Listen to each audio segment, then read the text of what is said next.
I wanted to see how good AI was at making pixel art, so I asked ChatGPT to give me prompts, and then I put 3 of those prompts into DALL-E 2. Now I'm going to be looking at the results and fixing them up into something actually good looking.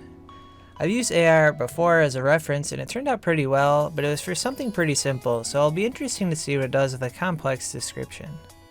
So the first prompt it gave me was a serene mountain landscape, and for all the prompts I just added on pixel art to the end.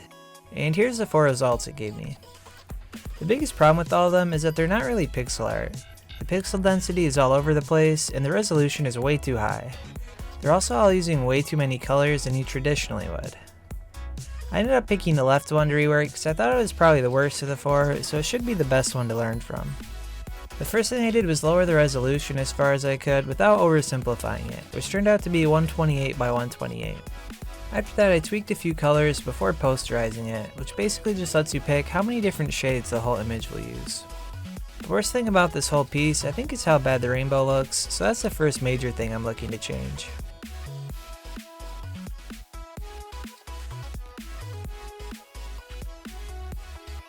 To blend it together better, I just used GIMP's built-in dithering system and tweaked the numbers a bit. Then I made the trail get more transparent and I think it turned out pretty well. The next part I tackled was the mountains in the background. They just had a really boring blocky shape, so I made them a bit more dynamic.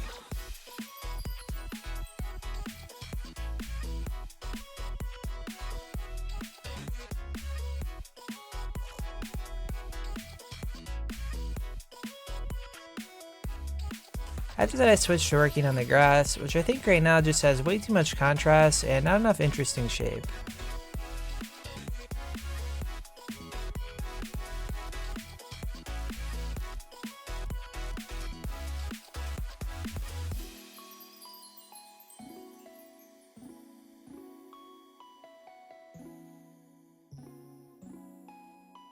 The next big thing to work on was the waterfall. I don't think it's bad how it is, but I don't really think its style matches what I'm going for. The first thing I do is just block in the shape with the background color I want to use. Then I use this default brush that just has different lines in it, as well give some direction to the water.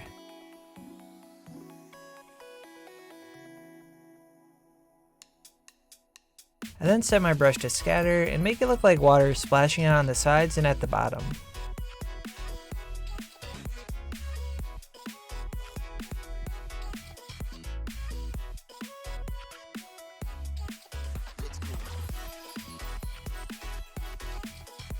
After that, I select my waterfall layer and apply a gradient over it so it gets darker toward the bottom, since it's further from the light source.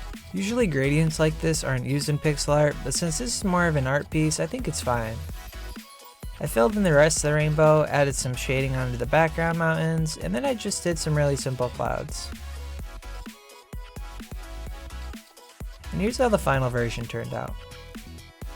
I didn't actually have to change it that much for it to look good, but the original rainbow was so terrible that I'd still say it was bad. For this next one, the prompt it gave me was a post-apocalyptic wasteland, and here's what it generated. This time I went for the second one because I thought it would be the easiest to improve.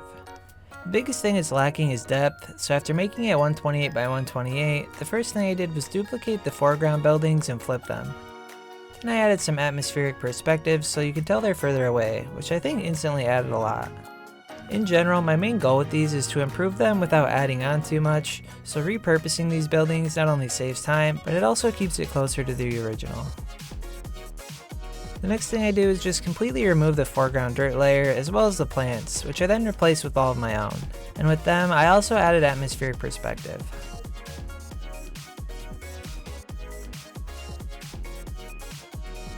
Then I went back and added even more buildings in, fixed up some of the silhouettes where they were too bulky or misshaped, and then as a final touch-up I added some foliage in between the background buildings.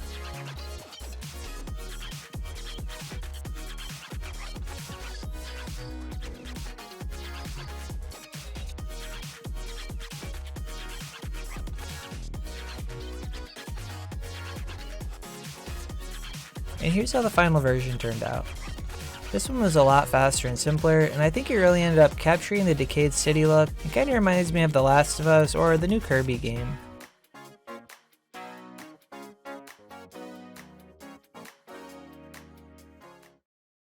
The prompt for the third and final one was a steampunk inspired train, and here's what it gave me. This time I ended up choosing the fourth one, mostly because it shows the full body of the train, and I think the train itself looks the most interesting. Again, I made this one 128 by 128, and the first thing I did was fill in the holes underneath the rails and remake the wooden slabs on the track.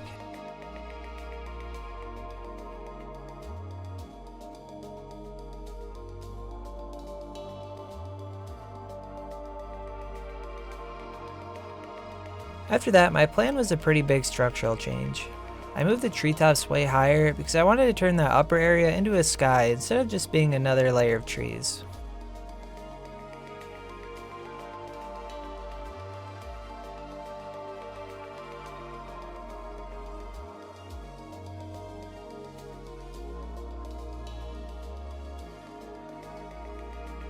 Then I started reshaping the treetops and retexturing the leaves.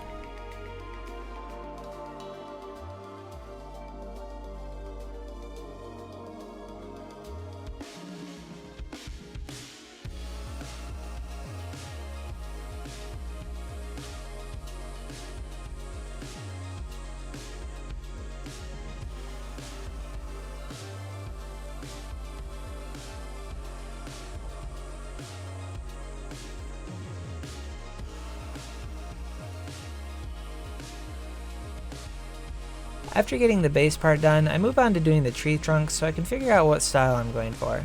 Since the last piece was foggy, I'm removing that aesthetic from this one, and part of that is adding in more tree trunk silhouettes. I still want them to recede in space, but more in the sense that it's getting darker rather than it's just getting further away.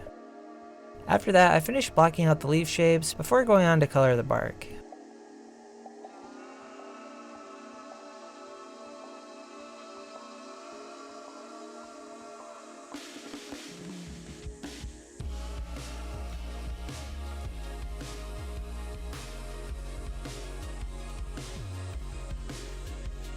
I want the trees closest to you to have more detail, so I'm giving them an outline and then also a slight wood pattern inside them.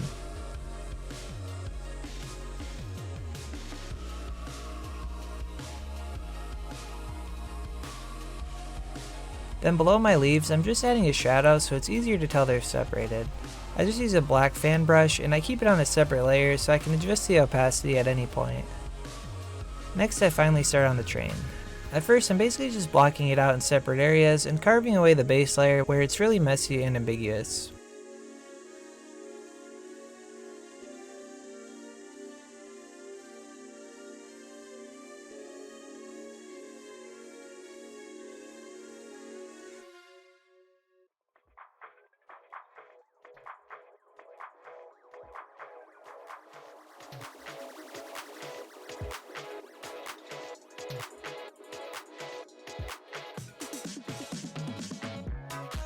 Once the base shape is mostly done, I add a layer of highlights by just selecting the train's layer and then on a new layer applying a white gradient that I then just set to the overlay layer mode. We'll come back to the train, but now is when I do the smoke. There's a few ways you could do this, but the way I do it I think turns out really well for how easy it is. Basically all I do is set my brush to be 2x2 and then apply a jitter to it. Then I sort of just paint wherever I want the smoke to be, and here I have it leaning a bit to the right, since the train would be moving to the left. Then I select that smoke layer and take the same brush but make it blue. I shade around the sides where it would be lit differently, and then on top of it all, I paint with the lighter blue color to a lesser extent, and I think it turned out basically perfect and it only took a couple minutes. And just to sell the smoky effect, I take a fan brush and erase around the top where it would start spreading out more. Then I add another layer of shadow to the leaves, and next I'm going to rework the grass at the bottom.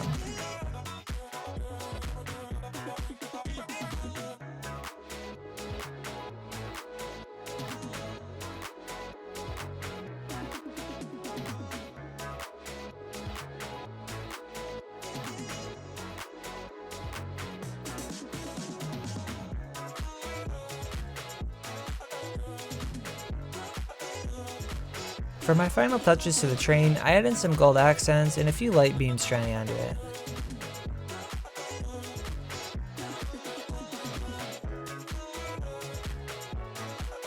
And here's how the final thing turned out.